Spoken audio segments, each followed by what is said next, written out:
Yan. Anong hawak? Huwag niyong kukunin. Sige. Simulan mo sa speaker. Anyway, simulan mo habang hindi natin tayo. Check, coming over. Ano lang, iyan natin yung activities ngayon. So, pa-participate tayo sa lahat ng mga activities. But, inaasahan natin hanggang mamaya gabi kasama tayo. Yung lahat ng requirements para sa araw na ito, sasagutin na ng bats. Si Art, darating, siya yung provide ng pagkain sa atin. Mula snacks, lunch, snack, at saka dinner.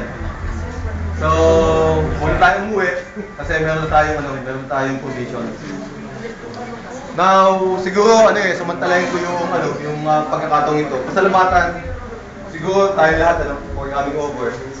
But siguro mas kilalanin natin yung sakripisyo ng mga kasama natin na nanggaling pa sa ibang bansa. Si Dundin.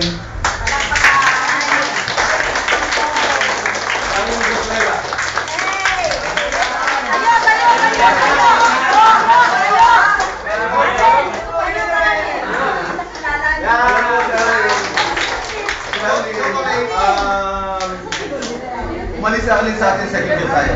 Third year? Third year lang? Hindi ka second year siya dito. Hanggang third year. Malaking kawalan si Arlene sa atin. Kisa mo naman, mas magaling sana yung Bat 72 kung si Arlene nag-stick sa atin.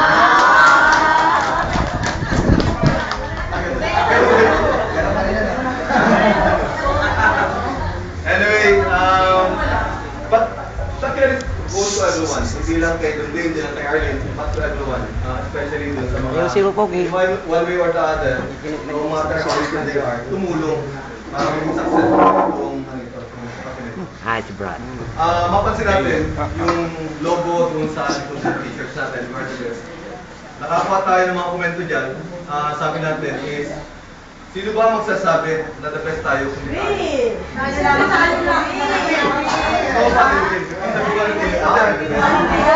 So, may kanya-kanyang pamantayan kung bakit natin tinatawag ang isang bagay na the best. Sa mata natin, tayo yung the best because I was telling them that makalipas ng 32 taon, andito pa rin tayo, magkasama pa rin tayo. No matter where you are, who you are, how you are, ito pa rin tayo magkasama. So, ilan natin dito sana maging inspirasyon nito for the years to come. Mapansin niyo yung logo natin, ang isa sa mga core values natin, solidarity, pagkakaisa. Naipakita natin yan sa mga nakalipas na panahon. Na kung saan yung bats, nakiramay, tumulong, nakiisa doon sa pangailangan ng bawat miyembro natin na nangailangan. Siguro hindi kailangan isa-isahin yun, but alam ng mga tao yung mga naitulong sa kanila. Inaasahan nating lahat, alam mo, incidental lang, siguro yung incidental lang yung core leaders natin sa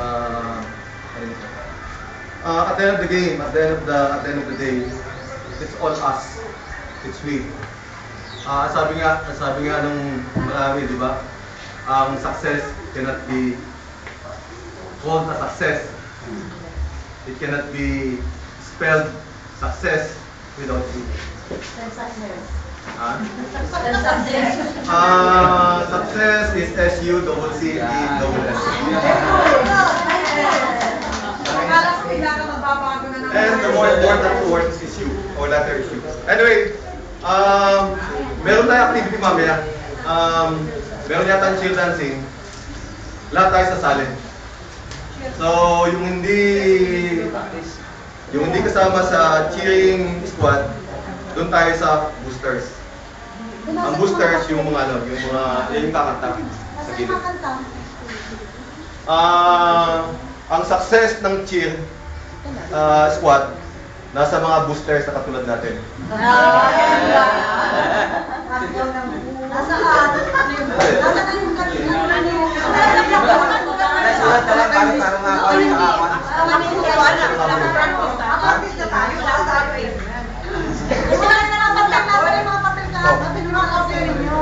pinaskuhan mamaya.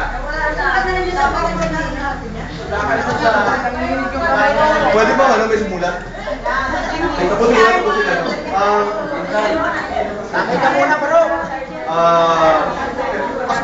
May gusto akong sabihin sa final Tagay list. muna. Tagay muna. Yung batch natin, nag-attempt magkaroon ng isang parang Tumagay ka muna. Panatanda natin 3 years ago, we tried to come out with a livelihood sport program. Yan sana, ang intention sana niyan is a way of enabling the bus cope up with yung mga pangailangan natin. Now, we are thinking of coming out with another program. Ito pinag-uusapan namin sa ano. Ang isang programa na iniisip natin, yung parang medical support.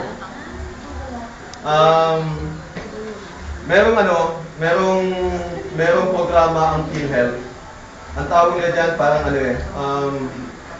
indigent program, indigent, quote-unquote. Indigent in the sense that these are the sector to whom government assist. Incidentally, itong programang ito, dinadayan to through local government units. Hindi ko alam kung meron din sa munisipyo na ganyan klaseng programa. Ang konsepto niyan, ang munisipyo nag-identify ng mga beneficiaries kada taon na kung saan binabayadan nila ng premium yung mga taong yun. 1 year na naman yata. Premium every year. Renewable. Okay. Now, this is done through the local government unit. As nasabi natin, hindi lahat ng mga kasama natin may ganyang klaseng oportunidad na malapit sa munisipyo. Ang reality just programang yan is that there are beneficiaries who are not deserving and yet are receiving the benefits simply because they are close to the powers. So, kilala, at doon ka, tutulungan ka ng munisipyo kahit hindi ka qualified. Ang pinag-uusapan ng batch natin ganito, for those who are qualified, na hindi natutulungan ng munisipyo, kaya nating sponsoran yan. Magkano lang naman yan? It's 1,200 a year. It's 100 pesos a month. Now, ano ang concept noon? Ang batch, ang proposal namin is, the batch will identify 6 sa batch natin na deserving. When you say 120 o 1,200 a year, ang coverage niyan pamilya, hindi lang yung batch natin. So yung eskwela natin, asawa niya, at yung mga dependent na mga anak. Okay. So napakamura. At the same time, kinakausap natin yung ating mga ka-eskwela sa ibang bansa na kung meron silang gusto na isama, they can identify a beneficiary of their choice.